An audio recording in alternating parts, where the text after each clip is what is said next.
Hi there, welcome to the National Snow Show Extra with Outside and Active and in the Snow magazine.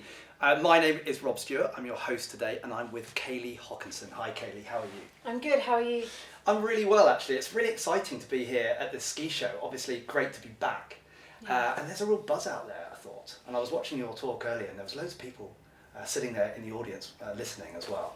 Yeah, so to get to the stage you have to walk diagonally through the show, and just the vibe and how busy it was fantastic to see, especially after the pandemic and not being able to do these things or even get to the mountains. But I was really kind of proud and relieved that so many people actually came and stayed and listened to such an important conversation. Yeah, I mean it is important, and we're at a ski show and it's a serious subject, isn't it? Yeah. But I think the mountains are a place, certainly for me, a place where I've always felt very at home and very comfortable. Is it for everybody though? I think it's like most things in life, if it's something that you're interested in, then yes, the mountains, like especially for me, they're a happy place. I can get to the top of a chairlift and you just can breathe. For example, my mum, not into snow sports. That's fine. But yeah, I think for everybody who's really interested, that it's just a place to get away.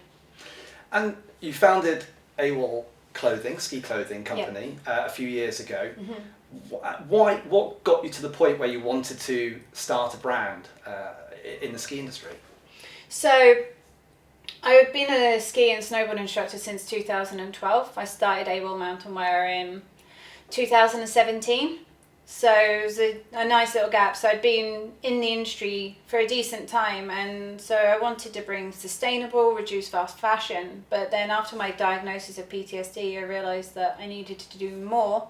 So I started to direct the business towards including mental health. Okay. And how do you find, I mean, when you're skiing or snowboarding today, do you find that with your PTSD diagnosis, does that kind of, does it help you to be in that outdoor active environment? I mean, I know that's like, I'm trying to find out, whether it really helps you or whether it's just something that you're used to doing and you kind of feel comfortable in that environment, or whether you think that it can be kind of a catalyst to make you just feel better about everything. I think it's a bit of everything, really.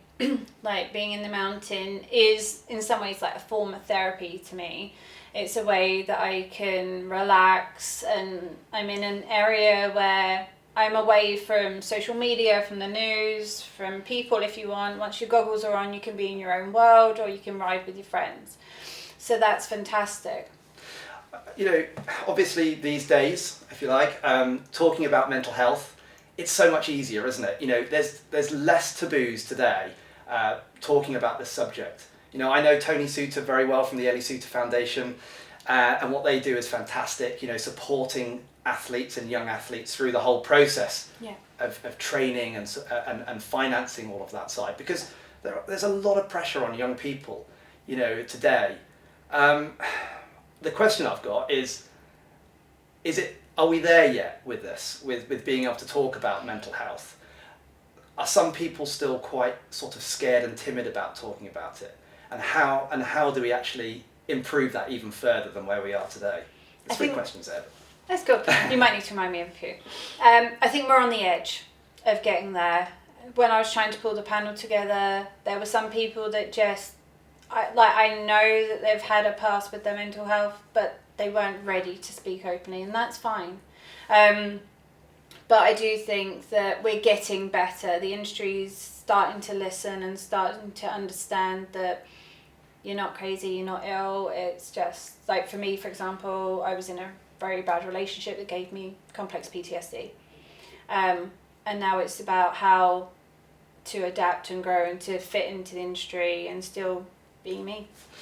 And skiing and snowboarding is a very active sport, but you can be in the mountains and do all sorts of things. You don't have to ski or snowboard. Some people, exercise is important for our mental health, right? Generally. Yeah. I mean, I know for myself, if I go out on a bike ride at home, I feel better afterwards. And if I'm skiing for the whole day, generally I feel better afterwards. But skiing and snowboarding isn't always that accessible to everybody. And so is there if someone's sort of thinking about getting into skiing or snowboarding, do you have any advice for them of how to start that process? You know, if they're thinking maybe this is something that I could get into, it's going to help me feel better about myself, but I look at the price of a ski holiday and maybe I'm thinking, you know, it's a bit of a stretch. I mean, what sort of advice would you give people in that situation? I think that the domes and the dry slopes are that first step in, because learning to snowboard or ski isn't always the cheapest to start off with, but they're the things we have closer to hand that are really accessible and a little bit cheaper than going out to the mountains. I'm not sure if you're going to quite like something. Up at Norfolk Dry Slope, there's a guy called Mark King that's started up Dopamine Shred, which is all about mental health and using the power of just riding with a friend to help get out there and feel comfortable and to... So that's at Norfolk, Dopamine Shred? Yeah.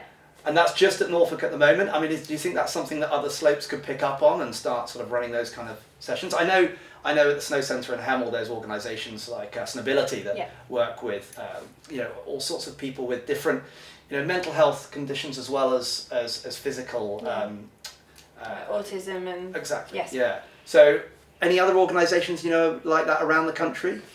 No, I feel like it's an area that people are starting to get into, and it's where my core focus is that I know on the hard days that it's really hard to get out of bed, and we all have those days we don't want to get out of bed. For some people it's physically impossible to get themselves out, and so I am looking into how we can actually create coaching companies and things like that to help encourage people out.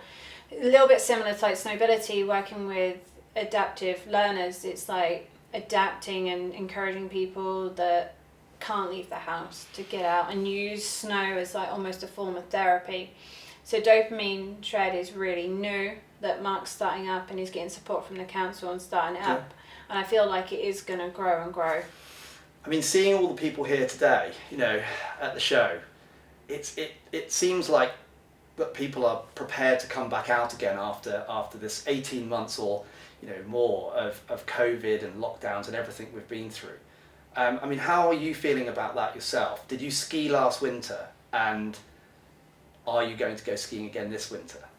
So I didn't go last year. With everything going on with COVID, I just decided that it was best to stay in the UK. I'm hoping to get out this winter, but I'm just sort of waiting for the season to get started and just seeing what's going to happen. Whilst we were in lockdowns and actually starting to come out of it, my social anxiety was through the roof. I really struggled, even sitting in a restaurant, just because with the complex PTSD and then being isolated in this little bubble at home, it just was really hard to get out. And I'm sure a lot of people feel that way too. I'm sure they do. I think there's, you know, it's very hard to step out that door after being in that situation for many, many people.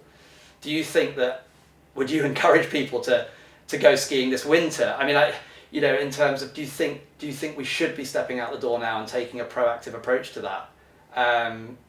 You know, everyone's got their own ways of looking at things, and everyone's going to see things in different ways. But I guess, you know, what would be the message from you to people now that maybe have a little bit of anxiety about that? I mean, do you have a message for people that might be thinking, I don't know whether I should go skiing or even go out this winter? Yeah, I think it's important still to get out into the mountains, especially if it's your passion, but maybe approach it in a slightly different way.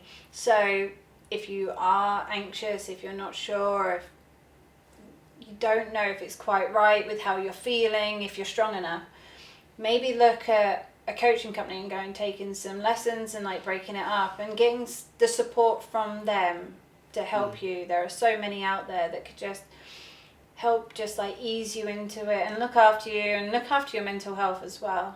Yeah, okay. And do you have any like particular memories of being on a mountain, skiing or snowboarding that sticks out for you as being like, this was just such an amazing experience, almost life-changing? And do you have one or two examples, or just one example of that? Yeah, so my favourite is of the winter starting 2018. I got to the top of the chairlift, and that moment where you just turn around and look back down the mountain. Where was that? That was in Arinsal in Andorra. Okay. And that was just like that moment where I just literally took a deep breath out and relaxed, and that was really special to me. And then I'm a snowboarder and a skier, but with snowboarding it's got to be powder days, just the effortlessness of the turns, and I've got a lot of happy memories of that. And is Aronsel in Andorra a place that you've done most of your skiing and snowboarding over the years? So I've done quite a lot there, and I've also been to Dubai and Hintertux as well. Okay. What's your favourite place to ski or snowboard? I quite like Kayleighs in Andorra because you get the bowl, and I really enjoy being up there. I've actually really enjoyed skiing in Dubai as well. Okay. And plans for this winter to destinations that you might go to? I think it probably might be to Andorra or out to Austria. My husband and I are talking a little bit about potentially Switzerland as well, because he likes to travel. But we have a little 4-month-old now, so it's adjusting to the new regime. Okay, great. Oh, that's nice. Lovely. And AWOL ski clothing, I mean, if you want to check that out, where would people go to look at that? Yeah, so it's AWOLMountainwear.com, and then all my Instagram and Facebook handles and everything is AWOL Mountain Wear. And so, yeah. Great. All right. Thanks, Kayleigh. It's been really nice catching up with you. Thanks very much. Thanks for listening.